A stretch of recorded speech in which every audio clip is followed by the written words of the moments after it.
When I woke up, I realized my order had been hijacked by something incredibly strange.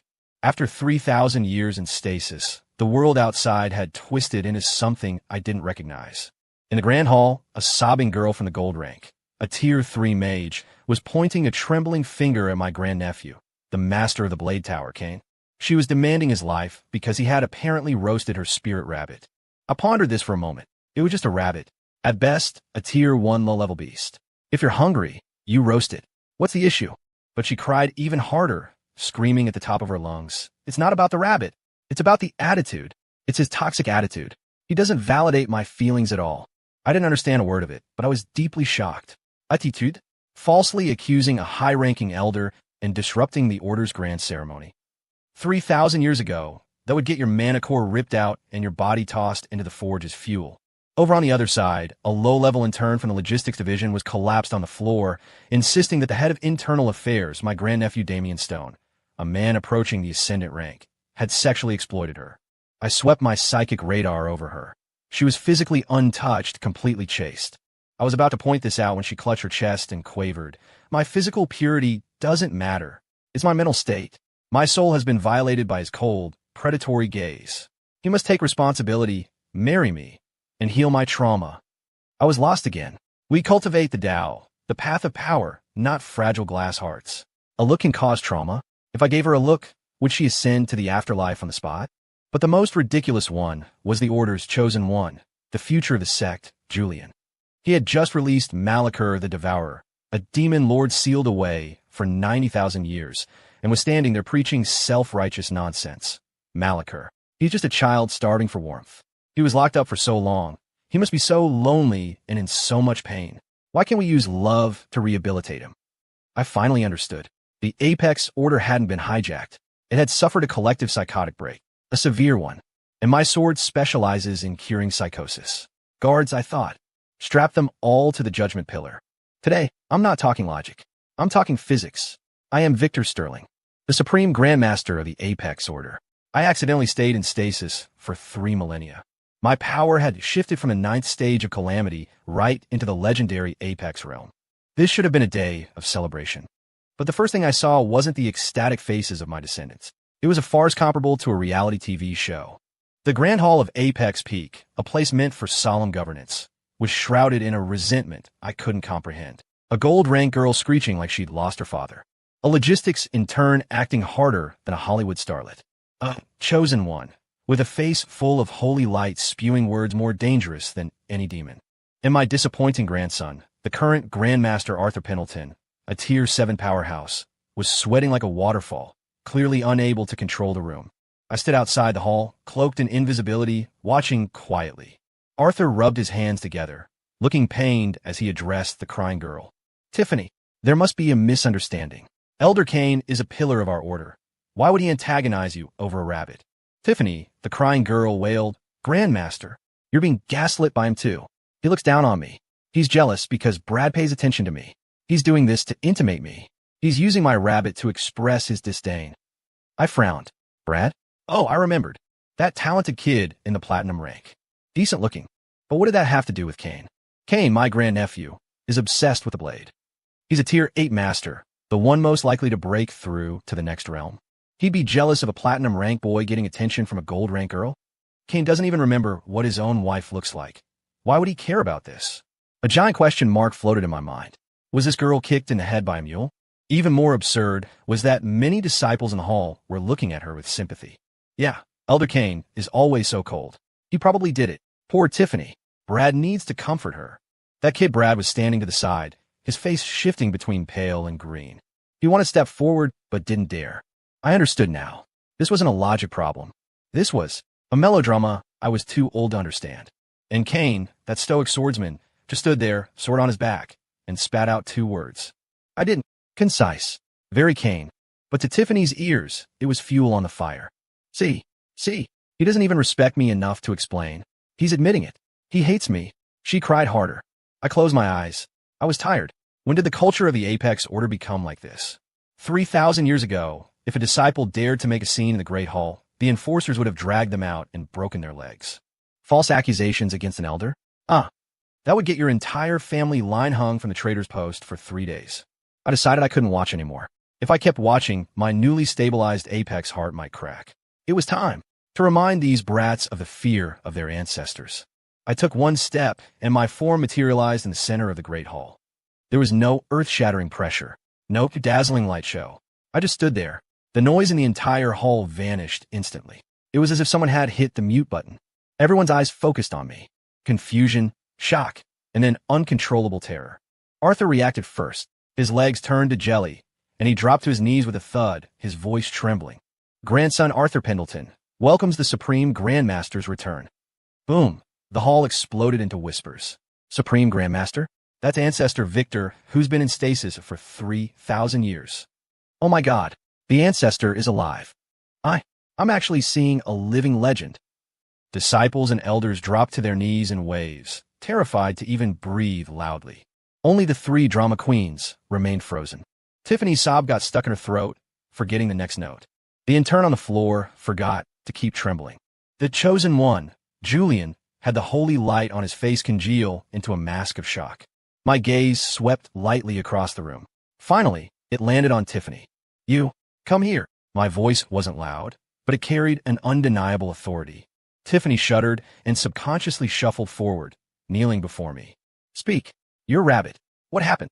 I asked. She seemed to find her footing again, fresh tears springing forth instantly. Reporting to the Ancestor, it was Elder Kane. He roasted my bonded familiar, Snowball. Wah. Bandi familia. I raised an eyebrow. Did you sign a soul pact with it? Well, no. A bloodline pact. And no. Then in what way is it a bonded familiar? My voice dropped a few degrees. Tiffany choked, stammering, but Snowball has been with me for 5 years. I consider it the most important part of my life. It's my baby. My heart remained unmoved. I actually wanted to laugh. Her baby, a gold rank mage's life, revolves around a nonverbal rabbit. If this got out, the warlord in the East would laugh their teeth out. Kane. I looked at my grandnephew. Here, Ancestor. Kane bowed. Did you roast a rabbit? Reporting to Ancestor, I did not. Kane's answer was simple. Amen. I nodded. I believed him. Men of the sword have hearts like iron. They disdain lying. I turned back to Tiffany. He said he didn't. Tiffany panicked, shouting, he's lying. Ancestor, you have to support me. He's just jealous. He just can't stand me. Jealous of what? I asked with genuine curiosity. Jealous that your rank is higher? Or jealous that you'll live longer than him? Tiffany was speechless for a moment, then squeezed out a sentence. He's jealous that Brad treats me well. Dead silence filled the hall. Even Brad looked like he wanted to find a crack in the floor and vanish. I finally couldn't hold back a chuckle. A Tier 8 Blade Master is jealous of a Tier 4 boy being nice to a Tier 3 girl? Who taught you this logic? Tiffany's face turned the color of pig liver. She apparently hadn't expected the legendary Ancestor to be so blunt, but she didn't give up, clinging to her twisted logic. Ancestor, it's not about jealousy. It's about the power dynamic. It's his attitude toward us marginalized disciples. He sits high above, indifferent to life. Today he roasts my Snowball. Tomorrow he could. Stop. I cut off her monologue. I have cultivated the Tao for 10,000 years, and I hate 2 things. First, people crying in front of me. Second, people talking nonsense. You're doing both. My eyes went cold. Tiffany went silent instantly, shaking like a leaf. I don't care about attitude. I care about facts. You say Kane roasted your rabbit. Do you have evidence? Tiffany panicked. Near Elder Kane's quarters, I smelled the scent of burnt Snowball. Smell. I smiled. Just based on a smell? Yes. It was the smell of heartbreak. Others can't smell it, but I can, she emphasized. I rubbed my temples. Talking to someone this delusional was a test of my apex rank mental fortitude. Fine. I couldn't be bothered to argue. Logic doesn't work on these people. You have to use magic. Or rather, force. I extended a finger, pointing at Tiffany's forehead. A sliver of golden consciousness, almost imperceptible, slipped in. Truth trance. It's a minor spell, harmless to the soul, but makes the subject speak their subconscious truth without filters. Tiffany's eyes instantly went glassy. I spoke, my voice laced with compulsion. Now tell me, why did you frame Kane? In the hall, everyone held their breath. Tiffany, staring into nothingness, spoke in a dreamy, monotone voice, spilling everything like beans from a jar. I like Brad. But Brad only cares about training. He never looks at me. I heard he admires strong, silent types like Elder Cain. I thought, if I created a conflict where Elder Cain bullied me, and I looked fragile and helpless, Brad would step up to protect me. My snowball, it just ran off. I don't know where it is. I just needed an excuse. Any excuse to make Brad look at me. Why won't he look at me? Why? A true confession. Moving, really. If the setting weren't so inappropriate, I'd applaud her acting skills. As her voice faded, the hall erupted. The truth was so absurd. Brad's face had turned purple. He looked ready to die of embarrassment.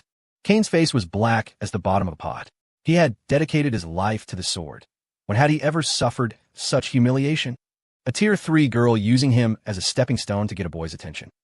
The sword energy radiating from him was starting to leak out uncontrollably. I waved my hand, lifting the truth trance from Tiffany. She jolted, waking up to see the looks of contempt, anger, and shock surrounding her. She instantly realized what had happened. No, I didn't. That was fake. It was you, Ancestor. You. She tried to argue, but my glare forced the rest of her words back down her throat. Are the facts clear? My voice echoed through the hall. Arthur lowered his head in shame. Clear. It is my incompetence, Ancestor. Please punish me. Your punishment comes later. My gaze locked back onto Tiffany, who was now limp as mud. Tiffany Blair, disciple, is here. According to the laws of the Apex Order from 3,000 years ago, what is the penalty for framing an elder and disrupting the order? Arthur immediately answering Ancestor. Stripping of all magic, crushing of the limbs, expulsion from the mountain, never to set foot in our domain again. He spoke with iron certainty. Clearly, he was sick of this toxic atmosphere too. Hearing this sentence, Tiffany broke down completely. No, don't. Ancestor, mercy. She slammed her head against the floor, bleeding. I was wrong. I was really wrong. I was just confused. I just love Brad too much. Is it a crime to love someone? She was back to her emotional logic. I sneered. Loving someone isn't a crime, but your love is cheap. Cheap enough that you'd pave your road with someone else's reputation and the Order's laws.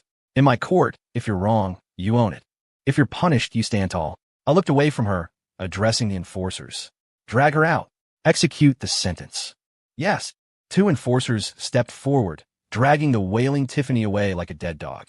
Her cries faded into the distance. The hall was dead silent. Every disciple looked down, afraid to make eye contact. They felt it.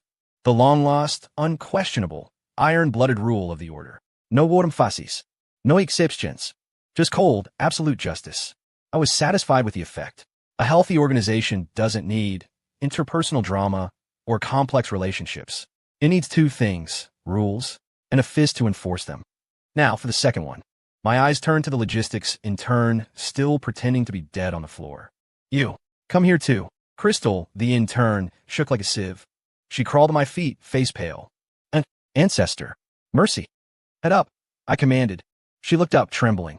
Pretty, but her eyes were full of calculation. Name. Disciple. Crystal. You claim Damien harassed you? I looked at the expressionless Damien Stone nearby. He practiced the path of absolute indifference, harassing an intern. You wouldn't waste time looking at a stray dog. Damien bowed. Reporting to Ancestor, absolutely not. Amen. I nodded. I believe him too. I looked at Crystal. I scanned you. You are untouched. Where is this harassment coming from? Crystal seemed to have anticipated this. She took a deep breath and began her performance. Ancestor, see clearly. I wasn't talking about physically. She clutched her chest, looking heartbroken. It was spiritual. It was emotional. Director Stone. He looked at me with those cold, unfeeling eyes. It was like a sword piercing my soul, dirtying my pure heart. My mental stability, my inner peace is shattered. She sobbed. I'm just a lowly intern. My only dream is to gain a manicore and live a long life. But now, he's ruined everything. He must take responsibility. Responsibility how? I asked. He must marry me. Use a lifetime of warmth to heal the damage he caused. She gathered her courage and shouted it out. Puffed. A disciple with poor self-control laughed out loud, then turned beet red under the glare of an elder. I almost laughed in anger. Incredible. The technical skill of this grift was even higher than the last one. She escalated from physics straight to metaphysics, and she wanted a Tier 7 powerhouse to marry her. Why didn't she just ask for the whole world as a dowry? A look could defile a soul. I looked at her like she was a rare species. Yes, Ancestor. That kind of trauma is invisible, but it's the most deadly. Good. I nodded. since it is damage on the soul level. Naturally, we must use soul-level methods to verify it. Crystal froze, not understanding. A second later, she understood.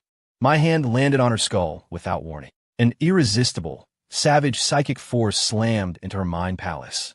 Soul Search, the most brutal, invasive technique in the magical world. It could turn someone into an idiot or shatter their soul entirely. No one expected the ancestor to use such a nuclear option on an intern. Crystal didn't even have time to scream. Her eyes rolled back, and her body convulsed violently. Her memories, her secrets, everything was violently flipped open like a book in her own mind. A few seconds later, I retracted my hand. Crystal slumped to the floor, foaming at the mouth, completely lobotomized. She would be a vegetable for the rest of her life. My eyes held no pity. You want to play high-stakes games? Be prepared to cash out. My gaze coldly swept to a corner of the hall. There, Elder Vance of the Alchemy Division was trembling slightly. Vance! I spoke plainly. Vance jolted, scrambling out of the line to kneel. The disciple is here. You have a grandson named Kyle. Inner Circle disciple, correct? Yes, ancestor. Vance was sweating through his robes. As I recall, Damien was looking for a personal apprentice 100 years ago. Your grandson Kyle and another disciple, Liam, were the top candidates. My voice was unhurried, but hit Vance like a sledgehammer. In the end, Damien chose Liam. Your grandson Kyle held a grudge, believing Liam stole his glory and opportunity, correct? Vance shook harder. This. My grandson is young and arrogant, narrow-minded, but he wouldn't dare. I ignored him. So, you grandfather and grandson came up with a brilliant plan. Have us in turn, Crystal, frame Damien. If it succeeds, Damien's reputation is ruined, dragging his apprentice Liam down with him. Then you fan the flames of public opinion and knock Liam out of his position. Quite the move, pulling the rug out from under them. What a sinister calculation. Every sentence drained more color from Vance's face. By the end, he looked like a corpse. This information came directly from Crystal's mind. She wanted status. Kyle promised to make her his concubine. Vance backed her. Too bad. The mantis stalks the cicada, unaware of the oriole behind. They never dreamed I would wake up, or that my problem-solving method would be so direct. Did I miss anything? Vance's lips quivered. He couldn't speak. The facts were there. Irrefutable. Guard. My voice was as cold as the netherworld. Take Vance and his grandson Kyle. According to order laws, plotting against a fellow member, slandering a division head. This is treason. Destroy their mana cores. Throw them in the dungeon. Let the 1,000 ants chew on their hearts until their souls fade. Expel their families within 3 generations. Permanent blacklist. As for this thing, I pointed at the drooling vegetable on the floor. She wanted to climb the social ladder. Let's help her. Throw her in the viper pit behind a mountain. Let her get close and personal with the snakes. Brutal. Absolutely ruthless. Everyone was terrified out of their minds. This wasn't just cleaning house. This was scorching the earth. The hall was silent enough to hear a pin drop. They finally realized the decisive, rule-bound apex order was back. And I watched it all calmly. Trash removed. The air felt fresher. Now, the last one, and the most annoying one. I turned my eyes to the chosen one, standing straight as a rod. Julian was the only user of ether magic, a heavenly root, the order had produced in centuries. Unparalleled talent, blessed by destiny, the hope of the apex order. So he was spoiled. Spoiled to the point of delusion. Spoiled into terminal moral superiority. I looked at him. He looked at me. No fear in his eyes. Instead, there was confusion and pity. Like he was looking at a stubborn old boomer who didn't understand universal love. Julian, disciple is here. He bowed, neither humble nor arrogant. Do you admit your guilt? Disciple knows no guilt. He shook his head, looking righteous. I only did what I believe is right. Right? I asked.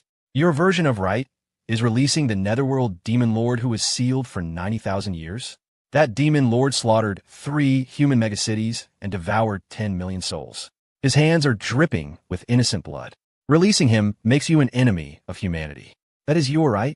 My voice carried genuine anger now. The first 2 were just internal rot. This Julian, his actions could bring extinction to the order, maybe the world. Facing my interrogation, Julian didn't back down. He puffed out his chest, his face glowing with a fanatical light. Ancestor, you only see his crimes, not his pain. He began his sermon. I read the ancient texts. Malachar wasn't born a demon.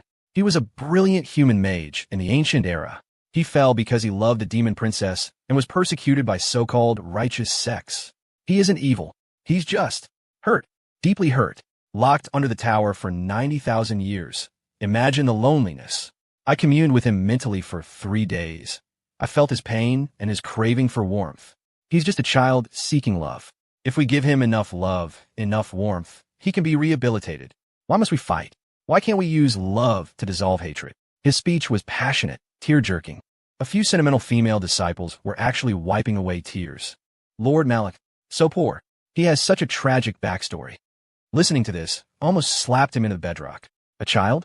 A demon lord who's been alive for hundreds of thousands of years is a child? Craving warmth? He craves fresh meat and souls. Rehabilitate? With what? Are you going to feed him your ether core as a snack to rehabilitate him? I have seen stupid people in my life, but never this stupid. And stupid with such fresh, innovative confidence. Finished? I asked blankly. Julian nodded. Finished. Please, ancestor, understand my intentions. Amen. I understand your intentions. I nodded. You think he could be rehabilitated? Yes, ancestor. I believe it. Julian's eyes shone with idealistic light. You are willing to rehabilitate him personally. I am. Even if I die. He looked resolute. Excellent. The corners of my mouth curled into a cold arc. I grant your wish. Julian blinked. He hadn't expected me to be so progressive. A look of joy appeared on his face. Thank you, ancestor. I will not let you down. I will guide Malachur to the light. Don't thank me, I said flatly. You earned it. As the words fell, I grabbed at the empty air. Boom! The entire mountain range shook. The sky changed color as a massive spatial vortex tore open. A giant hand made of pure energy reached into the tear, diving into some unknown demon dimension. Roar! A sound of shattering malice erupted from the vortex. Ha ha! Old fools of the Apex Order. I have returned. Prepare for blood and fire. It was Malachur, the demon lord who had just escaped. He clearly hadn't grasped the situation yet. A second later, his laughter turned into a shriek of terror. No, this is Apex rank power. Impossible. Victor, you old fossil, you're not dead. The giant hand gave him no chance. It grabbed his massive demonic body like a baby chick and dragged him back through the vortex. The once invincible Malachur was immobilized, howling impotently. The hall watched in stupefied silence. This was the power of the Supreme Grandmaster, catching a world-ending threat like a stray cat. Even Julian was stunned. His jaw dropped, the holy light on his face cracking for the first time. I ignored them. Left hand gripping the demon lord, right hand forming a sword seal, I slashed at the plaza outside. Space warped. A massive golden barrier rose from the ground, encasing 1,000-meter square. This barrier was woven with my Apex rank time and space laws. 10 Malachurs couldn't break out. In you go. I tossed him. Malachur's massive body hit the floor of the barrier like a sack of garbage. He immediately attacked the walls, but they didn't budge. Done. I looked at the frozen Julian. Now it's your turn. Julian's face finally changed. From idealistic flush to realistic pale. Ancestor. What do you mean? His voice shook. Didn't you say you wanted to fix him? I asked matter-of-factly. I was worried he'd run around, making it hard for you to work your magic. So I brought him back and prepared a nice, quiet place for you. Look, it's perfect. I pointed at the golden cage. I set the timer for 10,000 years. Inside, you can't get out, and no one can get in. I've given you plenty of time to communicate, understand, and love each other. Go. Warm his lonely heart. I spoke lightly. But to Julian, it sounded like the devil's whisper. Lock him in a cage with a notorious demon lord for 10,000 years. That's not rehabilitation. That's feeding a sheep to a tiger. No, ancestor. That's not what I meant. Julian panicked completely. The holy aura gone, replaced by primal fear. I can't go in yet. My power isn't high enough. I need time. Wait until I hit the apex rank. No need to wait. I cut him off. Rehabilitation relies on the power of the heart, not mana. Isn't that what you said? I believe in you. With your heart full of universal love, you will succeed. I waved my hand. An irresistible force lifted Julian and hurled him toward the barrier. No. Julian let out a squeal like a slaughtered pig. He watched helplessly as the barrier approached, revealing Malachur's fanged grin and cruel eyes inside. He, a tender ether user. My favorite. Malachur laughed, a sound that curdled blood. Amidst Julian's despairing screams, he was thrown accurately into the cage. Snap! The barrier sealed. I had thoughtfully made the barrier one-way transparent. Outside looking in, clear as day. Inside looking out, nothing. This was to facilitate study and observation for the disciples. Done. I clap my hands like I just taken out the trash. 3 problems solved. Does anyone else have an opinion? I scan the hall slowly. Silence. Absolute silence. Every disciple, every elder kept their heads down, trembling. No one dared look at me. Opinions? Who dared? They understood now. This ancestor was a pure pragmatist, a cold-blooded problem-solving machine. You talk feelings? He talks rules. You talk spirit? He talks physics. You talk universal love? He locks you in a cage with your project for 10,000 years. In front of this man, all the Twitter threads, all the emotional blackmail, all the virtue signaling was a joke, fragile. Inside the great hall, the silence was deathly. The previous atmosphere of restless noise and bizarre melodrama was replaced by cold, absolute order. I was pleased. This is what an order of mages should look like. Quiet, lethal. What remained was to prune the twisted branches of these saplings and straighten out their thinking. I looked at the shivering Arthur. Arthur, grandson is here. Arthur knelt lower. As Grandmaster, your control was weak, the culture rotted, your judgment was poor, and your actions ineffective. Do you admit your guilt? I admit it. Please punish me. Arthur was sweating bullets, offering no defense. Penalty. Wall facing at the Demon Suppression Tower for 300 years. Cain will act as interim Grandmaster. Disciple. Accepts. Arthur slammed his head on the floor, actually relieved. 300 years of timeout was a mercy. I looked at Cain. Cain. Here. As Master of the Blade Tower, a Tier 8 powerhouse, you stood silent before the unreasonable tantrums of a Tier 3 disciple. You failed to use thunderous means to defend your dignity and the orders. You're also at fault. Penalty. Enter the Blade Tomb. Meditate for 100 years. Cain froze, then lit up. Disciple. Thanks the ancestor for his grace. The Blade Tomb was a reward ground for heroes. He knew I was chastising him, but also grooming him. Having dealt with leadership, I addressed the crowd. From today on, the Apex Order has new rules. I stepped out of the hall into the plaza. I raised my hand and pressed down on the earth. Rumble. The ground cracked, and a 100-meter-tall monolith of obsidian rose from the depths. I used my finger as a pen, mana as ink. The characters I carved glowed with terrifying power. The Apex Rules 1. No impotentrai. If you have a problem, show your rank. The strong make the logic, the weak shut up. 2. No emotional blackmail. The path of magic is cold. Keep your feelings to yourself. Anyone using love to excuse incompetence goes to the Beast Mountains to discuss feelings with the monsters. 3. No performative virtue. Nature has predators. Anyone trying to save villains gets packed up and shipped to the demon realm to help them transcend. 4. I own the final interpretation of the above. I finished.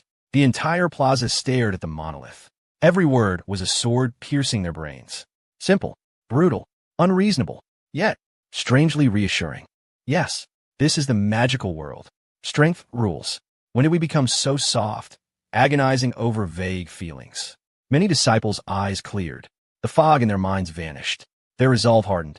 But ideology must be fixed at the root. The monolith was step 1. Next, I cast my psychic net over the entire order. Library. A group of novices wasn't studying spells, but huddling over a trashy novel titled The Alpha Sword Lord Loves Me. I flicked a thought. Boom! A bolt of purple lightning vaporized the book. The novices wet themselves and ran to train. Alchemy lab. Girls crying over a failed potion. Boo-hoo, mister. Potion, you died so tragically. I couldn't watch. Whoosh. An invisible force tossed them and their cauldron into the latrine. Wake up. Beast Park. Disciples cuddling a cute treasure mouse while neglecting the armored war rhinos because they were ugly. I sighed. I teleported the mouse into the rhino's trough. The disciples were sentenced to shovel rhino dung for a year. Learn what cute really costs. The Apex Order was thrown into chaos. Every slacker, every drama queen, every person not doing their job received a friendly greeting from the ancestor. The effect was instant. Within a day, the atmosphere cleared.